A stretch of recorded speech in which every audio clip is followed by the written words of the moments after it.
Trident Wargaming. Build it, paint it, play it.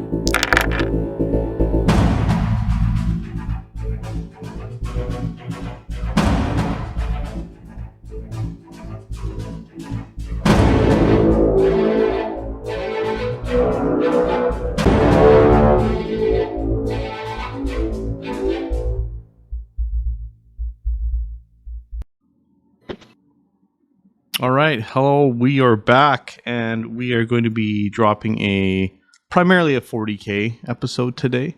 We're going to be talking about the Weekender a little bit as well. And I guess to kick things off right, I want to do a little special announcement, shout out here on the channel. We're actually going to be joined with Arthur and Scott. You will remember these two dashing motherfuckers from previous episodes. Oh, yeah. They are actually going to be motherfuckers. Yeah, that's even better. They're going to be joining us on the podcast for quite some time. They are new additions to the Trident Wargaming team. So, yay! It's going to be great. I'm looking forward to getting just a lot of chattery going with you guys. So, welcome. Have we like in the past, I don't know if you haven't, have we figured out like a Trident hand gang sign yet? Like, have we figured that? Do we have one of those already? Like, should we start looking into that? You know, can we do the Trident Wargaming podcast in a hot tub for Twitch reasons? I don't think you want to do that. Like, You never know. The views could be a lot higher. Just How many saying. subs to, like, Just write we something make here or Just saying, there might not be any more water in the hot tub. So I'm just saying. Oh, that man. one? I don't know. Just something for us all to think about. That's all. Yeah, no doubt. Mhm. No doubt. Could help So support again- the channel and get a hot tub. Great for you guys to be joining the team. Yeah, we're Maybe actually some really exciting times. So so, like, you know, I guess my question is, as the new people here, Scotty, which one of us is the color guy? And Well- for listeners not knowing, the color guy. Arthur, you can't just ask people who's going to be the colored guy. Well, like, if it's me, that's racist. If it's you, that's racist. So I just want to know who's the color guy, so we can get out and call it racist. I feel like hot takes are definitely more of your sort of thing. You're able to bring out that wit razor sharp. Oh, but you don't see color. Okay. I'm trying to say I'm not a Only- colorful person. Only when I paint. There it is. There. Only when True. we paint. you go. But like in all seriousness, like I know I'm very excited to be joining you guys, and I know we got a lot of really exciting stuff coming down the pipe. So this seems like the best time to be getting in on this, and I'm happy to be part of the team. It's true. That's true. It is true. Good. Well, I guess hobby progress, something we always like to start with. Does anybody Hobby want to bust out? progress. Yeah. Who wants to go first? I do. I do. Okay. Nope, screw that. It's me. I'm the new guy. I get You get dibs. priority. I painted these wonderful new. Hold on, I gotta Oh, do this there like you an go. influencer. Yeah, I see it. I see it. These wonderful new Convergence of Dominion that I got and actually took to an event, GT, just a couple weeks ago. Never thought I would buy a terrain piece that I'd actually use in an army. Here I am. So I'm very proud of that. They're actually kind of a dream to paint too. They're super easy. And they look sharp. Like, I'm not a great painter, but they look sharp. Also been working on some other models, which you won't see on the tabletop anytime soon. Some Gravis Marines. Oh, You rocking know, so the that's been Minotaur color scheme, I see. Yeah, they'll be good again someday, I promise. So Yeah, those been are working on them. Minotaurs / counts as Iron Hands / counts as Blood Angels / counts as Raven Guard / counts as whatever Space Marine is the currently best Legion. How many? You can do that for how many- Heresy too, right? These are Minotaur / Alpha Legion / Ultramarine Successor / Whatever Hey, the fuck you want it to be. How many craft worlds you've played? 2. They look pretty much the same to me. Just saying. Oh. Who's next? Bill, what have you been painting specifically? Oh, God. The last little while, it's been kind of all over the place, really. I think the last thing I actually started painting was my Horse Heresy Imperial Fist. I am waiting on a couple more items to arrive through Amazon, so I can do a test model on my Drukhari that Arthur probably still regrets not buying. I told you, $110, buddy. I would have taken that whole lot right off. $110, my goodness. There's no codex on the roadmap coming out. You might not see Drukhari until 2025. So for $95, I will take all that plastic off you. It could be a long time, but once it's painted, then it's commissioned, and then I for want $82, you wouldn't even have to worry about it. Top dollar. I'll even match your current basing scheme, so it's an enticing deal. For $69, I will do all the things to you the Dark Elder never would. Ooh, my standard goodness. offer, of $1 less than whatever Arthur's willing to offer stands. So One hand job. My goodness. little roadhead. That funny thing with the tongue. Jesus. Oh, jeez. Yeah, that's basically the biggest thing for me. It's just waiting for that couple paints to come in and some ink so I can get the Drukhari going and get prepped for 10th. That's kind of my main goal. Is just building right now. I'm not a fan of building a lot of these Drukhari Been a models. while. It's been a while. Been a while since you touched anything but freaking power armor. Yeah. Yeah, it's been forever. And what was before Literally. power armor, Bill? What was before power armor? Orcs. Yeah. So again, big and bulky. Yeah, it's If you haven't built any Drukhari models, but you've had the pleasure of building Clan Escher for Necromunda, you'll know what I'm talking about. They're just very small, dainty little pieces, and it's not the funnest shit to build. I'll be honest. So Yeah. They're a lot more Finicky. graceful looking. Definitely Yeah. a lot smaller. Like the waists on them are like this big. So, Absolutely. like seriously that big. that reminds me of a story. Yeah. So yeah. Arthur, what you been up to?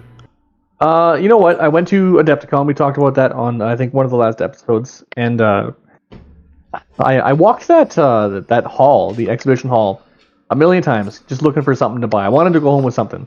And I wanted to go home with something I could learn, or I could showcase some of the painting techniques I learned in those courses. So I ended up buying 2 busts from Big Child Creatives, the miniature company. And because I took a lot of courses on like skin specifically, and that one on like how to paint makeup on models, I needed something where I could apply that. And so I took one that was a bust and one that was a 75mm mini. And so this is the box of what I got working, what I'm working with, right? It's just it's like a fantasy style witch, and I'll throw some pictures to throw on the podcast as well because this camera's not going to pick it up quite as well. But I've really tried to pay attention to specifically like light and shading. So this one is imagining the light's coming from kind of top down, and you can see that here in like the stockings and in the chest / cloth area, and even on the hat. Let's see that hat. Let's see that hat again. Hell yeah. Spent a lot of time on the hat. And I've messed around with a whole bunch of different paint techniques before and zenithal highlighting, but I don't think I've ever paid this much attention to like where light hits on things like skin and cloth, because cloth doesn't reflect the same way that like metal surfaces do, and so you have to kind of consider like how they pick up the colors of other things that bounce onto them. And I've never done anything like this. It is pushing me to my limits. There have been times where I'm like, I need to do some research before I can paint this next thing going on. And it's also really taken everything that the Scale 75 paint range can give you. It's a very translucent paint, and so you can have those very thin layers that'll slowly start to apply that color filter you want as you build up. It's not so evident in pictures, but if you look at the skin in person, you can see like where she's blushing, or where the shading is, or how there's the light hitting the cloth and bouncing onto the skin and causing a bit of a pink after effect. A whole bunch of other stuff to work with. The miniatures at Adepticon were wild, and so I'm just trying to emulate that. Golden Demon one day, boys. Golden Demon one day. Hey, that's You're the well on dream. your way. It's the dream, yeah. Candy. Still cruising around with my bolt action German army.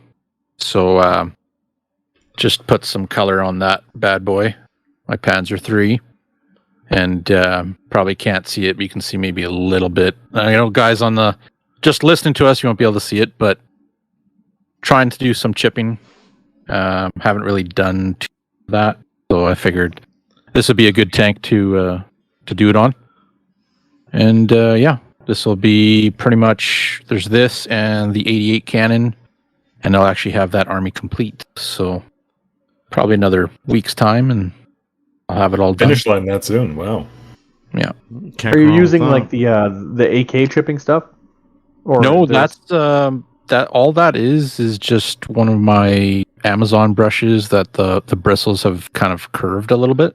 Yeah. And I just put a little bit of paint on it and kind of just lightly touch edges and areas and kind of dot, speckle some spots here and there, and looking at references of some World War II tanks that are, colored kind of thing, and artwork as well.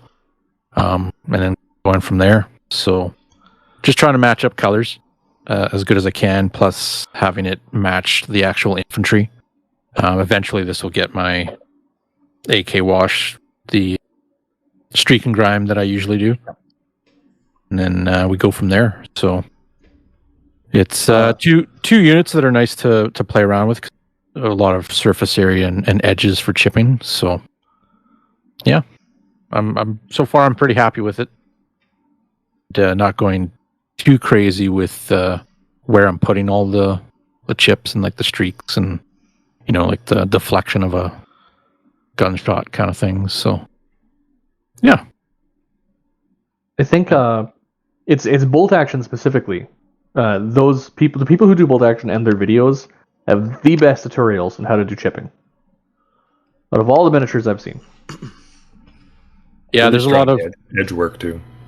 there's a lot of guys that they're like they do the larger models, World War II, model kits, and they're insane what they do with weathering. It's ridiculous. So that's where I got the whitewash effect for my winter German Stug that I did, and it's pretty cool technique because you're using hairspray essentially, and then just kind of scrub it with an old toothbrush, and you get that kind of wash effect from the white paint, and then the gray is showing underneath. So, and you do it right over your decals and everything. Like you Heard of this before? An airbrush or hairspray and salt people use. So, yeah, it works pretty good. Quite enjoying painting this army. That's another bonus, trying to do that and getting it done. So yeah, that's where I'm at. Very nice. Very nice. Well, I guess. And now some. Well, yeah, we all kind of were at the same time there. That actually brings us to the fact that there's a new Paint Night Discord. Yes. Absolutely. What's that all about? Essentially, so what we've been having is we've got this Trident Discord, and then we've also had Warrior Lodge Discord, and there's a bunch of different chats and servers you can jump on. What we want to do is actually consolidate everything onto the Trident Discord for our Sunday night paint nights, and we also want to make sure we've got voice channels on there for 30K, 40K, bolt action, just so we can start connecting with more people who are in our wider area. We've got guys in Calgary, Lethbridge, all sorts of people that play around Alberta. And it's nice because you can be in the same game, part of the wider community, but you can all be in the same place, painting, talking, and bouncing ideas off like-minded people, which is always a nice thing to do. So we're going to be dropping that, updating it on our page, and we're going to be opening up the Trident page also onto our main Facebook page. So viewers or patrons or anyone who really wants to jump on and get involved and just kind of chat is also going to be allowed to come on and talk with us while we're doing our thing. And more on why we're consolidating all of that stuff a little bit later in today's episode, where we have a lot of really cool announcements and some of your first peeks at some new leagues and tournaments and something called the TWC. But something even bigger than that happened this last weekend. Yes. It's true. It's true. For some people, GW jumped the gun on us. The Weekender. I guess Weekender had a slew of different systems that were dropping. I think there were some really big hitters, obviously, and some got more love than others. I'd like to do kind of a roundtable and kind of ask what are your favorite 2 releases from the Weekender. You want to lead us off with your favorite 2? My favorite 2. My first one, honestly, for like a main winner, I really liked everything I saw about 10th, especially with that box set. It was pretty legit. Space Marines are looking real good, but I'm gonna resist and make sure I get that Drukhari army done. I don't think you will. You're gonna buy a box set and you're gonna be painting those new Terminators. Wow, there's the hot takes. Yeah, well, that may not be a lie. It may not be, but we'll see. $50 for those Drukhari. Jesus. Oh my. Yeah, 10th edition looks really, really good. I was pretty stoked about that. The other one, obviously, is Heresy for myself. I really liked seeing that there are MK3, and I'm going to fight to the end. I think it's MK3 for sure. Very similar style to Fafnir Rand's MK3. Even the spiky helmet, I know a lot of people are upset about that. Everyone's saying it's MK2. We'll see. We'll see what kind of armor market is. The only downside, if you follow with the social, the only thing that's not so cool about the releases is the amount of time that we have to wait. We're basically waiting a full year and a little bit more until we actually get everything that we're hoping for. So it is what it is. There's a long wait for a lot of different stuff in Heresy and 40K, but I think it'll be worth it. We'll see. So those are my two. What? And on that topic, roadmaps are not content. No. And everyone's doing it now. Like PlayStation does it, game companies do it, Games Workshop's doing it. Like video games for their updates are doing it, and I think it's bogus. Roadmaps aren't content. They're not something to get excited about. You're gonna drip feed stuff. Roadmaps are stupid. I think you'll find the community in general disagrees simply because people just love their spoilers. Like they want to know. And I mean, to be fair, on the one hand, like I would agree that a roadmap that goes, for example, like the Horus Heresy one, way down the line to the point where like I question if you can even really trust the deeper end of it. That is a bit silly, but. I mean, I know, just talking with my friends and some of you guys, that there's some people who like are legitimately planning their 10th edition stuff, especially for later this year, because they know the roadmap. What if and Enough. What if your preferred releases, your preferred army pronouns, if you will, aren't on that roadmap? Now what? What am I going to plan? Have my dick in my hand? Well, you get to plan a new Necron army. What are you most excited about, Scotty?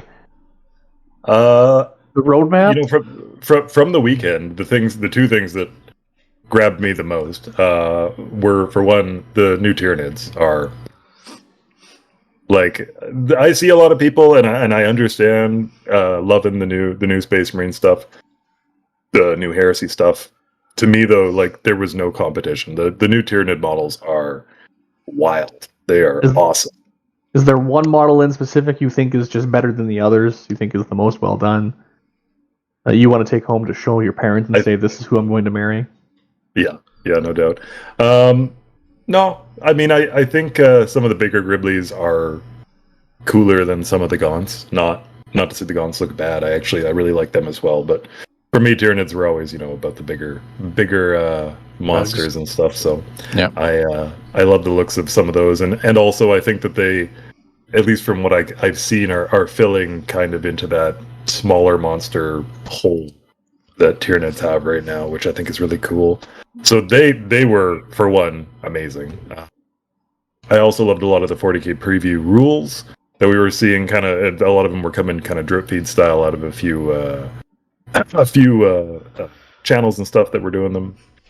And honestly, I was like not in a way that, you know, I'm saying I want to start an army here or anything, but I did like some of the AOS stuff too. Actually, I know that from what I understand, a lot of folks with the AOS things were a little bit disappointed. I think that there was a desire for more, but I do think that the stuff that they did preview was really sharp. That Screamer Killer model looks fucking awesome. Yeah.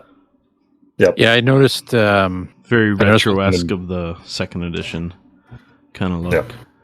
the Tyranids are looking a lot more sinister. Yep. With these new The kids. Neuro Tyrant. Yeah. The Neuro Tyrant is Yeah, it looks probably the miniature of the weekend, if we're being real. I think it looks amazing. So Like, And acknowledging for what that it's we're worth- all disappointed of which came out, like, it's the biggest disappointment. I'll throw in a bonus third. Yeah, I was a big fan of the roadmap. I'm not a fan of what's in the roadmap. I think, like a lot of people, perhaps some even in this podcast, the content of what exactly is going to happen throughout the rest of the year with the roadmap didn't please me. But I think that they are good to see. I think it's great to... And I also think GW is being more realistic about stuff, because the reality is, for most of 9th edition, we did know what was coming 6 months ahead of time. It was just coming from leakers. So I think it's good of them to get ahead of it. No doubt. Sure. Keep that hype Well, high.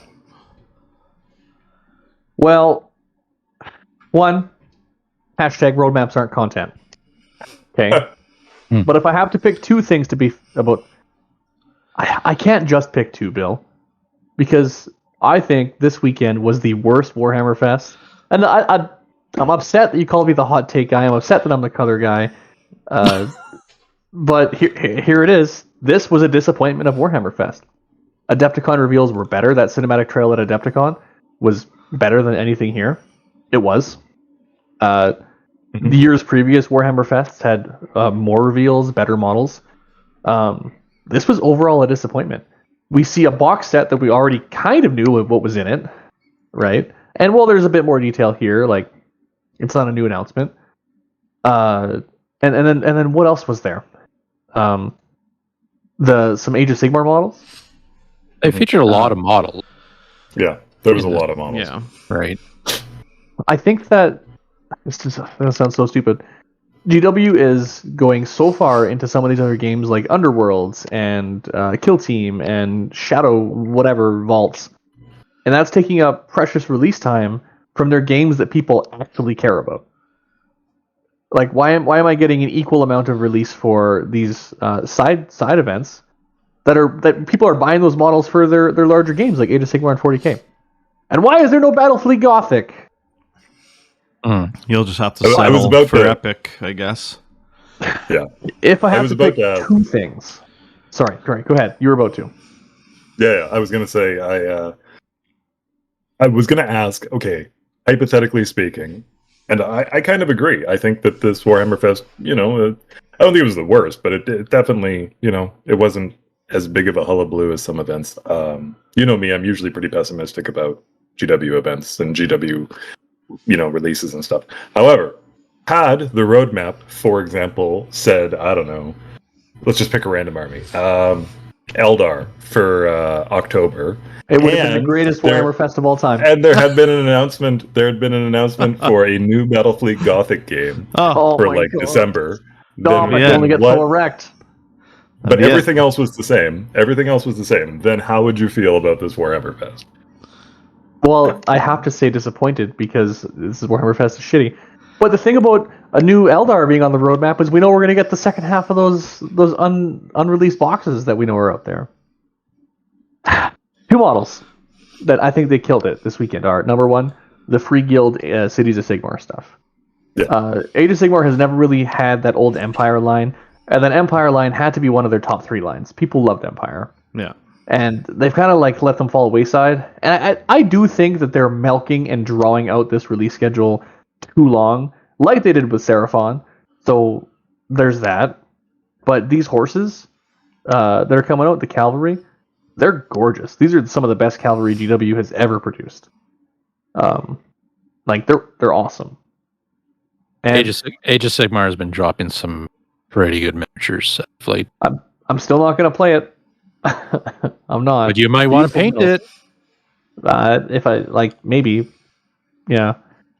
Now, the other model I think they killed it on was the Cerestus Night Lancer. Oh God, really? Yeah, I do. He looks good. Oh, well, okay. I fucking love this knight. It looks good, yes. And like, you know what? The Heresy player over here, this one, he's gonna be pissed because they were announcing like Heresy reveals, and here they throw you a Knight Titan. That's not really a Heresy reveal. No. This is plastic, and Yeah. I don't give a fuck about like Knight Armigers or Megaras or Questoris or these Castigator or whatever chassis class ones. Not Castigator, the Cerestus. Cerestus. The three of them are gorgeous. The Acheron, the Castigator, the Lancer. I love these guys. I'm so glad to see this in plastic. This is a wonderful release. I want to go buy 5. Honestly, and 40k Imperial Knight players have actually been waiting on a release too. We don't like to talk about them too much because they're kind of the dirty secret of redheaded stepchild, as it were, of the game. But like realistically, that's who this release is for. I know it's a heresy thing, but no, you'll see these pop up more in 40k as well. Your thoughts on the Knight, Bill? You're pissed. The Knight looks good, I'll admit. And it's a thing I've already kind of gone on a tangent about online. My biggest issue with the Knight is it's kind of pointless. It's going to make a really great paperweight unless you're running it solo in your army, because most TOs ban the Knight faction outright. Even in Heresy, even Warhammer World banned the Knight faction in their events. Really? Yeah, because they're too crazy. But they've had such a bad rap for so long. And 1.0 they could have been oppressive for sure. And 2.0 they got nerfed a lot. Armigers are OP and kind of shitty to deal with because they don't interact with the rest of the models in the game. Their rules, they're not affected by Haywire. They can't be affected by Melta. It's really, really bizarre, some of the rules that they aren't done with. That's an easy fix with just an errata. There's a minimum, right? You have to have 2 for every bigger knight that you take in your army for their army composition. It's just, I would have liked them to like redress the balance issues and be like, hey, we fixed this and you can take this new crazy knight, and like it would have been way better. But knowing that it's like, I don't know, almost kind of felt like a troll model, like here's a beautiful knight but you'll never get to play it. Like it's like cool, thanks man. Like it's just, I know there's people asking like, oh, who's not letting people use knights, and it's like, just scroll the heresy pages on Facebook, you'll see a lot of people just don't do it. Warhammer Fest isn't really for rules, though, right? No, like they never do much rule stuff. I know. So, how unfortunate. I think I was the guy for many years, and still sometimes am, that say knights don't really belong in 40k, because it defeats the basic principle of like a regular bolter space marine is effectively useless against that, and Warhammer 40k is supposed to be about that granularity of these heroic infantry and troops charging on and doing cool things. And no one wants to see them just get like by some big stompy robot that you can't interact with. Newer editions of Warhammer 40k have made knights very, very killable, except for one specific Chaos Space Marine knight that you just ignore because you can't kill it. But yeah, we don't talk about that one. But it is complex. How do you fit Titans in a game where the game isn't really designed for it? I think that's a topic of another discussion. Yeah, no, absolutely. It is. Absolutely. But like Heresy Knights are under a similar rule set to what Knights were when they originally were released to 40k. Yeah. And they were problematic. So there you go, right? That's an obvious kind of giveaway that, yeah, that system never was very good for Knights. So yeah, I think the rotating, before we do that, the rotating ion shield as a mechanic is way cooler than just giving them a flat 5-up. I love that you get a shield in this quarter, and you got to think about it, and there's ways to play around it. where to put it. Yeah, that part's We're awesome. gonna have That's to. true. We're gonna come back to some 10th edition talk. Yes. 10th edition wish listing, and I'm sure Arthur would like to fill us in about vehicle armor values. I want armor and what values he back. wants. Andy, your top 2. So for me, I really like that Captain Terminator armor. That just screams awesome to me. It's got a retro feel. Yeah, it does. And when I first seen it, like first was looking at it, I had to take a double take, and then I realized that's a fucking Terminator, right? Right So- down to like his face and his haircut and the bolts, like that looks old school. Mm-hmm. So, and just this whole release with Space Marines, like he has the old school look. The Dreadnought itself, it reminds me of the old box knot with the plasma or the two guns, just like it's equipped here right now. But it really does have that kind of old school feel for that. So they're obviously really going kind of back to that, tyrannic war. Of course, that's what the box set's based off, kind of thing. For the Ultramarines and whatnot. They didn't go with the goofy arms this time. You're right. I never really thought about that. Yeah. So a lot of nice miniatures for sure. Again, Tyranids, yeah, they look wicked. Am I going to jump on them? No. But the other releases, there's a lot of good releases, a lot of nice looking minis and whatnot. I really do like the Plague. What is he called? The Harbinger of Decay. The Plague guy on the horse there has an old feel to it from some of the artwork, or an older miniature as well. Mhm. So they have that, which I thought was really cool. It reminds me of the old Slaves of Dragon. Darkness vibes. Almost. Yeah, like the Dragon magazines from way back when, with the Dark Knight that's on the cover kind of thing, right? And then the other one, I actually really like the Tomb King. Yeah. Kind of was waiting to see what the old world, if they're going to do a little bit more on it. But just to see that, the Tomb King, I really like. I'm already looking at it like for parts. Yeah. For Thousand Suns, essentially. The Tomb King's a big 30K, right? So yeah, big nostalgia piece right there. So, but again, seen 40K stuff, seen Heresy stuff, kind of getting brought out, and them showing, like I said, with the armor, the different type of armor that they're going to come out with down the road. I think it's pretty cool. Some neat characters. The Imperial Fist character looks pretty badass. The Lord Castellan and Evander Garius. that model's super hard. And he's He looks chonky. really good. Yep. Yeah, looks He's- like a beast. He's big. He's big, and He's he's a big got. old boy. And I don't know what he's stepping on, but that guy's like plasma shot hit him or something. Because I don't know if that's a Volkite or Yeah, plasma that it's underslung a his arm, Volkite. but that's pretty cool. Yeah. And I can see conversions happening, right? But yeah, I like Bretonian Knight. I mean, I can go on about all these miniatures I like that I'd be tempted to buy, but Yeah. I think I got enough. So So the top 2, Andy. What are the? You got Yeah, I know, I know. These. You complain, so I just took your spot. Yeah. So I'm done. That's my rant. Pick 2. Go from Pick there. 2. What about your top 2? He decided to play more than 2. I'll take the Space Marine and the Nurgle dude. Damn, the top Nurgle 2. dude.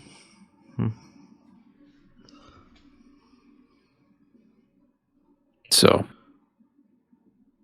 pretty cool. Pretty sharp. Honestly, Alright, so overall, hear me- I don't think it was a bad weekend. Hear me out. Let's play a game of Would You Rather. Oh. Would you rather have what we have right now, including the roadmap, knowing what's to come for Heresy for this next year, or see those releases every 2 weeks and still have the wonder and the hope that you're going to get the kit you're looking for. Oh, the roadmap for sure. Yeah. You'd rather be disappointed than living an innocent but beautiful life of disappointment. Yeah. I'd rather the roadmap. I'd rather know what I'm in for. It lets me make confident hobby decisions on what I can work on now without pulling me in random directions and spinning my wheels and not getting fuck all done. Andy? Personally. Roadmap is nice, but honestly, I mean, if it comes out tomorrow and it's a new kit and I like it, I'm probably going to buy it. That's just me. All right. So either or, I don't care. It's nice to see the roadmap, so I'm more partially towards that. I'll frame it. Let me put it in a frame here for you. Here's my thing, and this is not the same for every hobbyist, but it's specific to 40K. We can presume that especially competitive 40K will probably continue to move along at the same pace it has through 9th, with like 6-month seasons. That's fast. That's been a big problem with 9th edition and why they got to change some things in 10th is because the rules changes are a lot for people to absorb at the rate that they go. But it's also a lot to absorb on a hobby front. And especially for people who are on, limited hobby budgets or limited hobby time. It's suddenly you've got 6 months and, oh man, this army is really good and there's these new kits and I want to get them and I want to play with them and I want to go. And I got to do that quick if I'm going to do that within this season. Knowing when your codex is coming out so that you can start to plan to have the budget and the time to work on stuff, or maybe you've got a backlog of kits that you want to get together and get ready, just in case that they end up being something that's worth running. I think there's value in that for a lot of hobbyists. Yes, it does also suck, though, if you are sitting there with, a couple of armies and you're like, well, none of my armies are coming out this year, or none of my favorite models are coming out this year, or, as, I've mentioned, maybe too many of your armies are coming out in short order, and you're sitting there going like, oh my god, I'm going to have to buy all these books and new models and stuff, and I don't know what to do with myself. So I can understand that that's... Pick one. Choosing between drowning in pussy and dehydrating from lack of, I'm gonna take the first.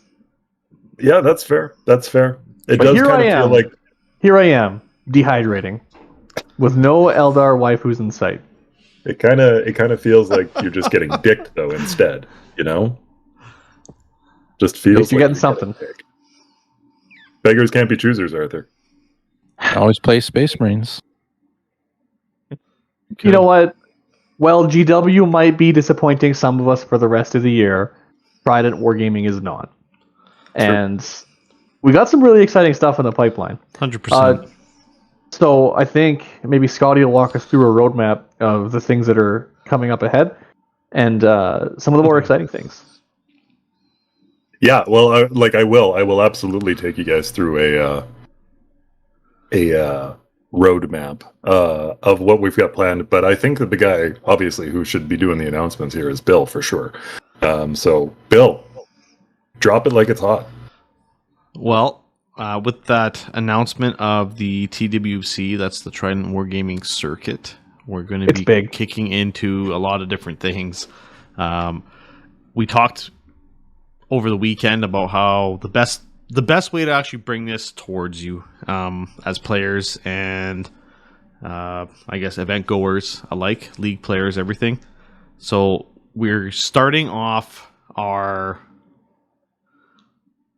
essentially our roadmap with the RTT, if I'm mistaken, our Failwell to 9th RTT.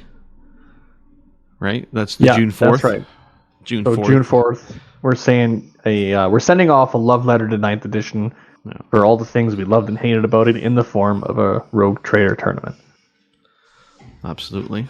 It's going to be good. You know the events that we normally put on, so you have a sort of an idea of what to expect. That's going to open the way for a summer league. That's going to be popping off as well. So kind of like Amazon Warhammer League, but Trident Summer League. Yep. Yeah.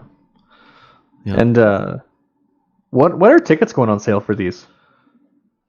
Friday. So as you're listening to this right now, we'll be posting. Come Friday, there will be event posts. There will be ticket sales. Everything starting to ramp up.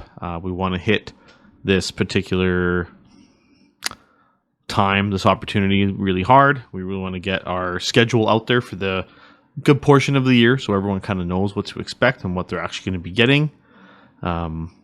After the Summer League, we're going to be having our GT, which is going to be in August 19th, 20th, which would be a big one as well. And then after our GT, there's going to be another RTT, and this one is going to be, if I recall correctly, the calendar is a little bit away from me. This is going to be in October. Yep, October 21st. Yeah, end of October, which is going to be pretty legit. Now, the whole reasoning behind the way we're going to be structuring stuff is to promote the Trident Wargaming Circuit. And it's a way that we're going to be allowing you to partake in all your favorite events that we run and leagues that you can participate in. But you're also going to get an additional points allotment. I don't want to butcher it, so Scott, I'll let you kind of explain how that all works. That's okay. I feel like those movies where the president finishes and then they have to bring in the scientist who explains the whole thing about the meteor wiping us all out. I feel like that's where I'm getting put in right here. So pretty good looking, though, let me say. It's all right. Yeah. So what is TWC? TWC is a Trident Wargaming Circuit. So this is an actual Edmonton-based circuit, not dissimilar from other circuits that you may have taken part of, like ITC, which of course is the most popular in the world, but also things like the ETC over in Europe. And they also have some smaller local circuits. I know that there's also more that are popping up here, there, and everywhere now. UKTC or the UTC. Yep. So this is another one, but this one is exclusive here to Edmonton, which is just a really cool thing to have for these Edmonton wargamers that we have for this season, which is our first season, which, like Bill said, will be starting here on June 4th with the Farewell to 9th RTT. This season, it will be focused exclusively on Warhammer 40k, but we will probably be looking at expanding that in future seasons. Seasons will run a year, give or take. So this one will run into the summer of 2024. And basically what this is that we are pulling all of the Trident events that get run throughout the year, and we are pooling them all into a separate circuit where you can earn points towards your ladder ranking that will build up over the course of the season. And of course, at the end of the season, the bonus is even more great prizes and awards to give away for people who've managed to work their way to sustained success over the course of the year throughout these Trident events. We're also super, and this one's kind of going over to Arthur, super happy to be announcing that we're also partnering with the Edmonton Warhammer League, which I think might be one of the hottest tickets in the city. And the Edmonton Warhammer League will be running, actually, I guess, 3 leagues over the course of this season, which will also be contributing to the Trident Wargaming Circuit. So that's just one more way that you guys can earn points towards your ranking there. Starting with the Summer League, which I believe launches June 12th, and will run, more or less through the summer. So now there are some people who might be wondering, like, well, there's already an ITC, there's the ETC, there's the UTC. Why do we need this? And I think that the greatest reason you want this and why it's useful is that for most of us who can't afford or can't reasonably take the time off or have kids or for whatever reason can't go to the majors in the States, you are never going to make an impact on those large-scale tournaments. But these local tournaments are tournaments that everyone can sign up for. You're not going to go play, Art of War. They're not going to kick you out of it. Nobody here has pre-release access to models and rules and have that unfair advantage. This is, a locally grown, locally sourced, triple grade A Alberta beef tournament circuit. Sorry to cut you off, Scott. Oh, it's fine. We're also GMO free and vegan. Just kidding about the vegan part. We're definitely not. Anyhow, so we'll see how the season plays out. But for sure, we know that we'll be running at least 3 RTTs, a GT, and at least 3 leagues, all of which will contribute to this first season of the Trident Wargaming Circuit. You won't have to attend every event in order to have a chance at your top spots, and there are a whole slew of rewards, all of which will be both able to be live tracked on a website that will be launching with the start of the season, but hopefully also something that's a part of the regular conversations around your local hobby stores.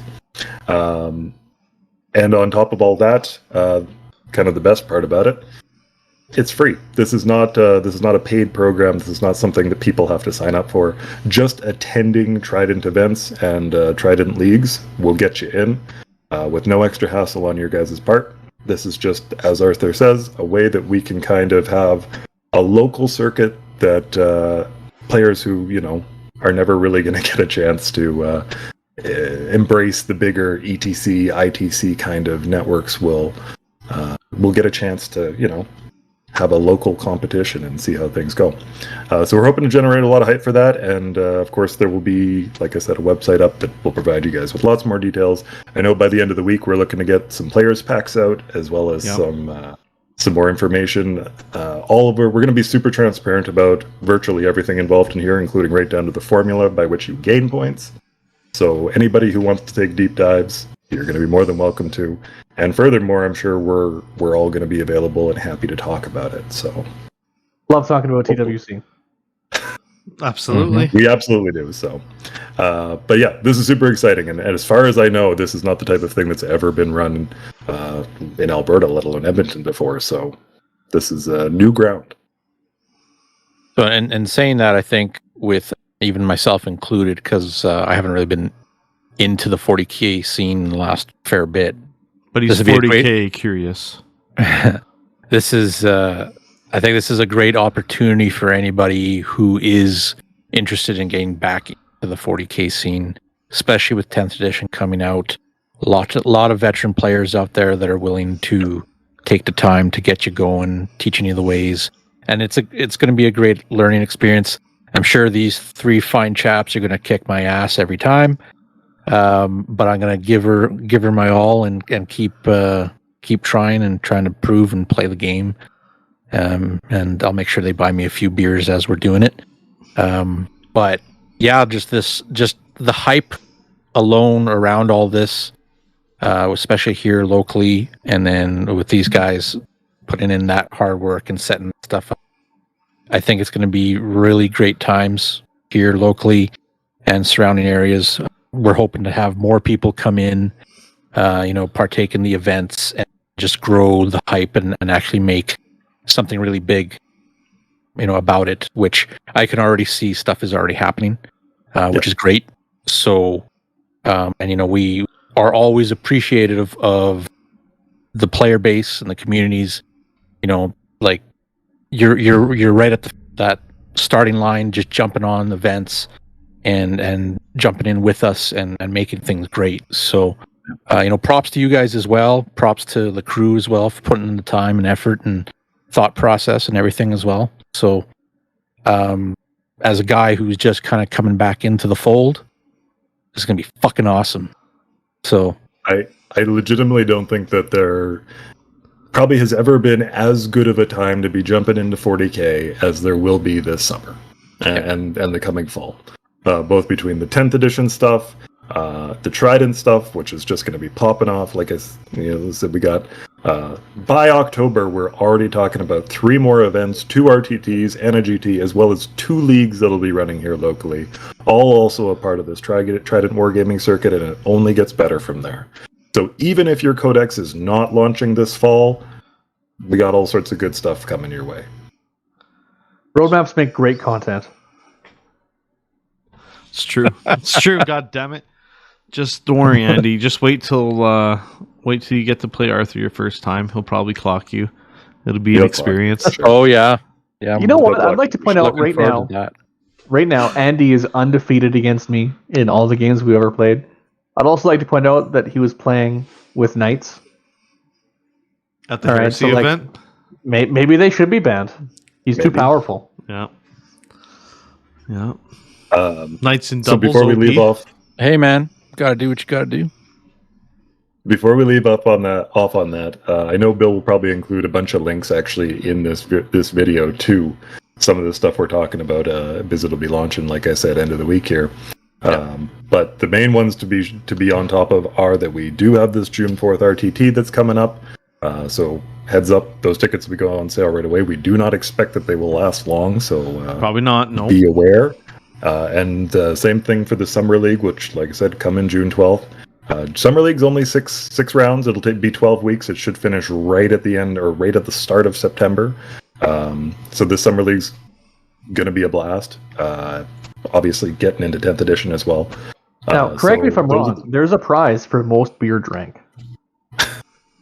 There is. In fact, Summer League specifically, Arthur, will have a focus on the Fraternal Order of Eagles Club that we frequent and often use as our rental space for our events. The club's been great to us over the years, and they're a very good partner with Trident, both for our events and our leagues. And there'll be some focus there on maybe getting a little bit more of the beer hammer in for the start of 10th edition here over the course of Summer League. Absolutely. But players can check out the player pack for more details there. Yeah. Who Where knows? can I find the spicy links? The spicy links. Yeah, no doubt, right? Maybe the And winner speaking can do Edward 40k hands. You can check out our only sprues for more of that. Holy sprues. Yeah. There you go.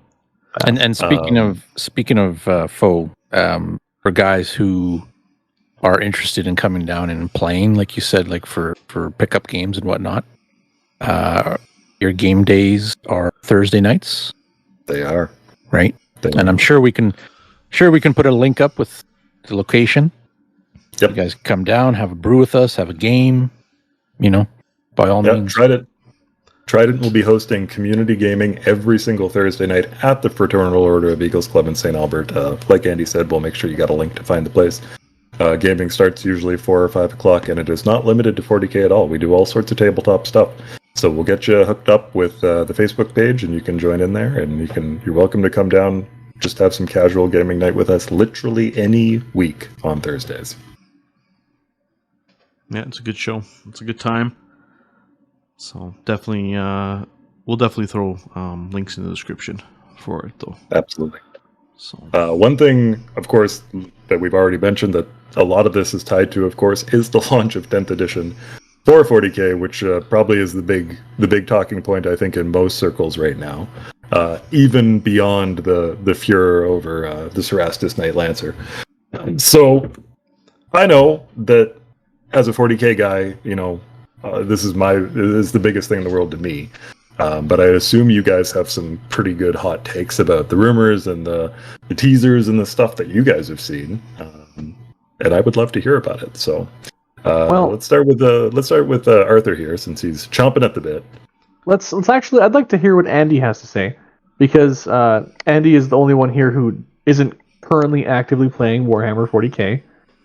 Hasn't played in a tournament for Warhammer 40k No. in like the last 6 months. Andy, like from what you've seen, are you playing 10th edition? So yes, I am playing 10th edition. As you guys know, I do kind of jump all over the place with a whole bunch of other games, and I do mainly bolt action at the moment. But 10th edition, I'm jumping in with you guys. Like I said, going to try to learn and play the game, and hopefully at some point give you guys a good challenge or a run for your money. Might have to pull out some Chaos Space Marines and follow Bill's path and beat Arthur. They're on the roadmap. But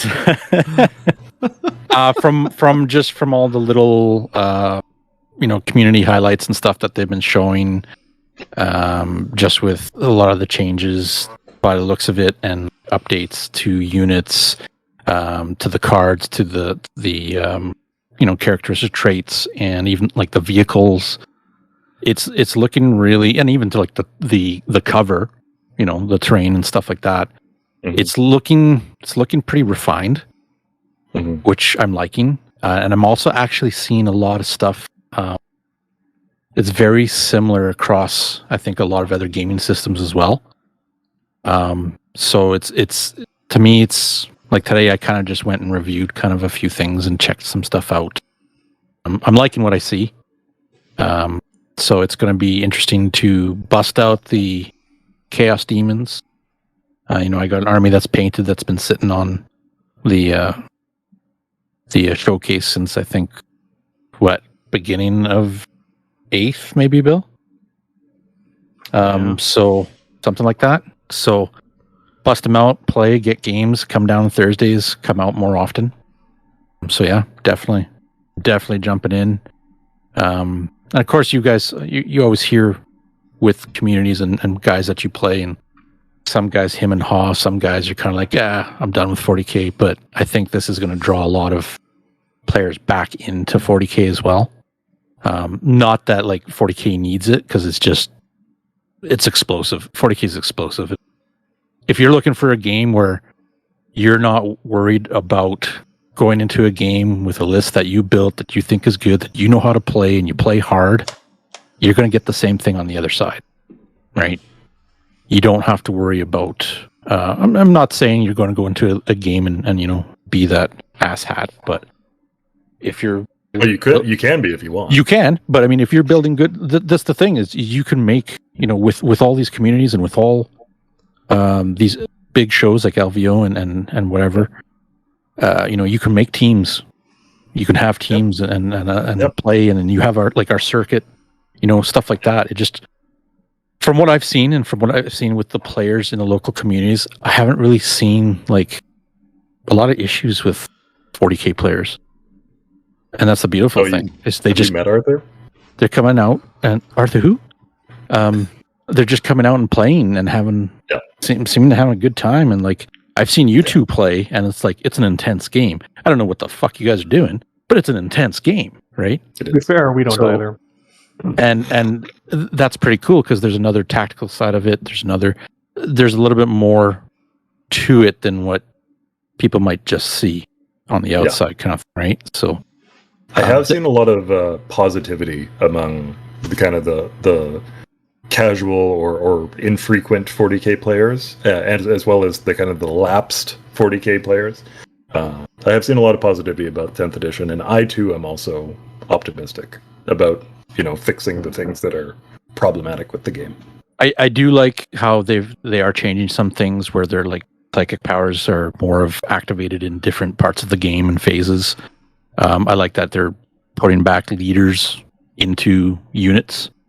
Mm-hmm. Like, I always found it kind of weird that your character was always outside of a unit, right? But I mean, I'm also old school Warhammer too, the heresy talking, before 7th edition and heresy, stuff like that. The morale. It seems Battle like shock. It's going to be battle shock is going to be more. It's going to affect your units a bit more than anything. Like, we might have the very first instance of morale mattering in the game. Yeah, yes, could be a thing. So for a long time, and then like even just going like to like the cover, there's different circumstances with cover, but it's essentially the same goddamn thing, right? Yeah. And it just refining that and making it effective, but even just simplified. Yeah. For a guy like me, who sometimes it takes a while to get the hang of a system, that's great. Yeah. So simplified, not simple. Yeah, and then there's just a lot of little good things that they've been kind of releasing that I really like the sound of. So, sure.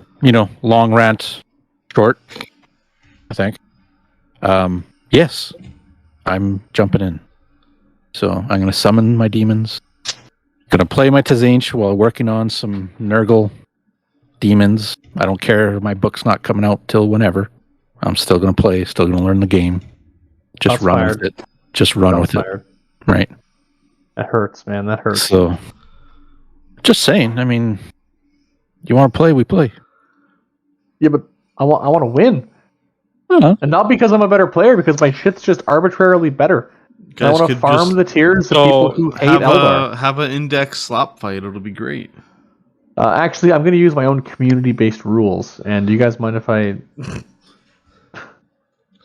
Insert You here. know what? You won't need to because you won't need to because whilst Arthur acts really wounded here, I know for sure that at least one of his armies is coming out in the fall, and it historically has been. It's the spring. Oh, is it the spring? Okay. It's a It full year. Sisters? historically has been the most problematic of his 3 armies. So Tau. Ow. Okay, like, first of all, I thought Tau you is spoke the... of Tau. No, I still have Tau. It's the army I own the least of. It's the army I want to play the least. But Good thing you it looks like I'm going to have to play it. I'm going to have to go buy the rest of the kits. And jokes aside, and like roadmap aside, and disappointment aside, I am super stoked for 10th because I loved Index Hammer. So for those of you who weren't familiar or who have came to the game since 8th, when Warhammer 8th edition came out, it was a total reimagining of the game from the ground up. They changed a whole bunch of concepts. It was a big change. And with it, they released day one a data sheet for like almost every single model in the game. And for a brief period of time, everyone was on like relatively equal footing. There was no power creep for a bit of time. And like, to be fair, some of the data sheets were kind of bland. I think the writers didn't realize how big of a task that was, a monumental task. And there's only been more data sheets since that point in time. But they've also said they've been working on it for a long time. And I imagine that the data sheets are not going to change that much from what they have been created into 9th. Hopefully toned down a bit in armor penetration, maybe attacks. And obviously the stratagems are now moving into unit datasheet abilities, which they always should have been. You shouldn't have to pay a tertiary resource to be able to use a thing that your model should be doing anyways. So I'm really excited for Index Hammer. I think it's going to be a really good thing. And like, although I'm disappointed I'm not getting a new codex until who knows when. Because new codexes come with new models. That's why I'm excited for that. I am excited for Index Hammer. And I'm excited for some of these really egregious armies to get toned down with Index like Hammer. AdMac. Fucking AdMac. 33% win rate army that I have like a 0% win rate against with my T3 armies. Not AdMac. We're gonna tone down the... Well, I mean, we'll see with Space Marines, right? Maybe they'll be different, but maybe we won't see 30 Desolator Marines anymore. Hopefully. Probably. We're still going to see them. Yeah. We'll see something funny. I can tell you that much. Bill, how about you, bud? Ooh. What are your hot thoughts on 10th? Because I know you're getting involved in the T3 party with us, so I am. You selling this 40K and going to War Machine. Ooh, no. No, I'm definitely all in for 10th. I think it's going to be a lot of fun. Obviously, I do have my Primaris Executioners, which will be on the back burner. I think my CSM are going to kind of be on ice for a little while, just to kind of focus on my main. I want to focus on 2 armies, my main being the Drukhari. I want to get them all built and painted and ready. I am liking what I'm hearing about 10th. There's a few little clips and whatnot that I've watched. Essentially, they're taking the best of all these previous editions and kind of slapping it all together into what 10th's going to be, from what I've heard. And that sounds great. That sounds awesome. I played old school Hammer. I started in 2nd and went to 3rd, dipped out in 4th and came back for 5th, and so on and so forth. So I'm looking forward to seeing if I can spot what they've pulled from certain editions and actually, got it all boiled up into this nice concoction known as 10th. I think it'll be a lot of fun. I do like the vehicles going to, like staying in toughness. I like that vehicles seem to be having a real set of balls now in this version of 40K. It's going to be a lot of fun, I think. I would like to see, vehicles really be prominent. Not so much like full tank armies, because we can all be that guy, but I just want to see them having a better role and possibly being a little bit cheaper. I'm done with the 80-point rhinos, Like, like big vehicles, like the centerpiece ones, like Imperial Knights. Maybe. The trap question. Yeah, I saw Depends. it coming. Are they in plastic? Just well, most of them are actually. Or I mean, to be honest, a lot of them are Chinese, but like. Well, It is what it is. Chaos Knights Army incoming. It is what it is. I do wonder how it's all going to work out with the Forge World Compendium. I don't know if that's going to get a full revamp or if they're going to let that be on ice for a little bit. I'd like to know if Legends is completely gone. I would assume it's probably gone, like for event tournament wise. And I'm kind of excited to see what's going to happen with these seasons. Are we going to get pretty much forced to buy a new deck of cards every 6 months, or is it going to be like a booster pack that you buy instead? The little things change, like discard these 5 cards and insert these 5 cards you paid $15 for. I don't know, right? Like, are we playing fucking GW's Magic never or been 40K? They've never really been successful with like forcing the cards. They just really love cards, and they just want to sell us cards for everything. So I think they're cheaper to print, and they can charge a ridiculous the profit margin on the cards must just be wild. Oh, I don't doubt it. I don't doubt it. That's the thing. Like, for me, it looks like obviously the cards are going to replace our Nephilim GT books and Arcus Omen books and everything else. I'm assuming for now. So yeah, we'll see how it all goes. I am pretty hopeful though. I'm excited to see what's going on. Yeah, I do like how they have those though card for the units. Yeah, the data cards are looking really sharp. Yeah. Well, unless you're a Marine player. Oh, I mean like the actual data cards, not like flipping through a deck of your data cards. Mm-hmm. It's okay. You just you can always edit your pile, so it's only for your army. Okay. You got to flip through Intercessor, Aggressor, all the other Asur. It's funny if it's like a phone book, it's like all the I section, right? No. True. 10th edition is coming. We're all collectively excited. Trident Wargaming Circuit is coming. We're all collectively excited. I'm super glad we got the roadmap out there. People need to know. Hype train is going.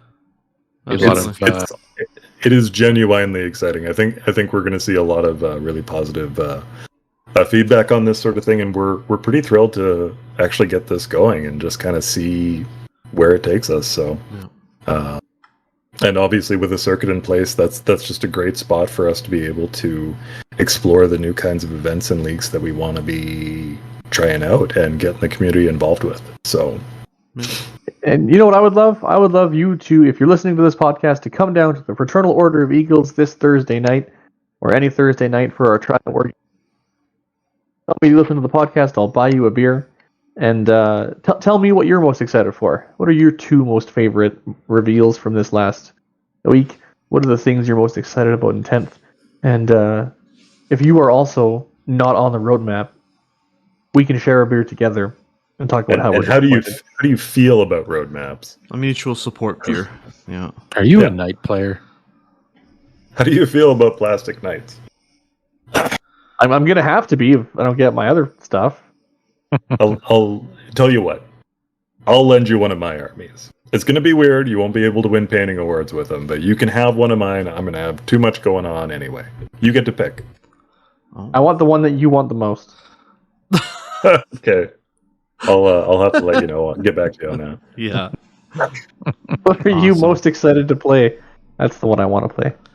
Custodes. Oh. Oh. Yeah. Yeah. There you go.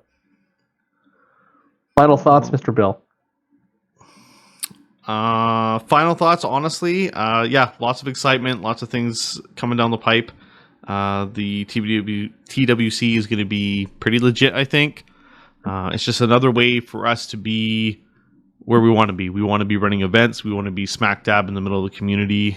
We really want to be engaging with players between leagues, RTTs, GTs. this lets us be exactly where we want to be. And also having our drop-in night at the Faux every Thursday, having our painting nights on Sunday. It's going to be a really good way to connect with everybody in the local area and greater area. So I'm really looking forward to that. As we kind of wrap up for a close, just want to give a big shout out to our two patrons. We've got Frederick and Dustin, who are still supporting us. Thank you very much, guys. We really appreciate it. So yeah, big Thanks, kudos. Big kudos. Thank you, Frederick and Dustin. So I'll make you your very own roadmap. Oh, nice. Yeah, we'll post it on there. Legit, there has never been as many ways for Trident to engage with the community and for the community to engage with Trident as there will be this year. So we'd love to, if you know us already, if you're already friends or have gone to Trident events in the past with these guys, that's awesome. We're looking forward to seeing you. If you're new to Trident stuff, like, get in there soon. Pick whatever suits your style of play, whether it's the small tournaments, big tournaments, leagues. Try one out. Promise you won't be disappointed. So we're really looking forward to seeing you guys out. Absolutely. And as always, thank you very much for tuning in, listening. Make sure you give us a like, share, subscribe, and we will talk with you guys next time.